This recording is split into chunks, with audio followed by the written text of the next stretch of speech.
We were saying Gloucester, North Shore, all along the coastline, a lot of snow as well. All along the coastline. And these coastline communities are what's going to receive an additional 4 to 5 inches for the remainder of the afternoon when we get that one final burst moving on in. It's been a very interesting past 24 hours, not just in the sports world, but also in the weather world here, friends. Check this out, okay? This is what it looked like as we take the radar back yesterday afternoon around 6, 7, 8, 9, 10 through midnight last night. We had hefty rounds of snow moving into the region, and this is what's been left in its wake. Our weather watchers are reporting in over 20 inches in Billerica, Lexington, Uxbridge, Hopkinton, as well as Danvers. Ed says there are 20 inches on the ground there. Additional snowfall totals have also come in from our friends, Skywarn watchers there. They've also been reporting across the area.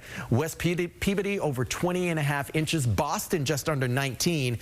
But the big question is what happens next here, friends, as we're going to be tracking an additional 1 to 4+ inches across the area, with the best chance being right around Boston from Gloucester all the way down through the South Shore. Our winter storm warning also continues through 8 p.m. for the rest of the afternoon. We say goodbye finally to this potent winter storm system. It's going to allow for some additional snow bands to move in, limiting visibility as we head throughout the afternoon. This is 7 p.m. later this evening. All across 95 northbound up through Bangor is also going to be dealing with additional snowfall there. Moderate readings in terms of snowfall visibility as we head into the afternoon. Overnight tonight, skies are going to continue to clear with another round of some clouds moving in throughout the day part for us tomorrow, and that'll likely transpose a few extra flakes and also flurries with those dry westerly winds cruising on in along the Mass Pike. We are breezy still outside right now, 20 to 25 miles per hour, single digits and even sub-zero wind chills across the Boston area, the upper teens and lower 20s for the South Shore, Cape, and the islands. So topping out today will only be in the mid to lower 20s, and some areas may stay below 10 degrees for an air temperature.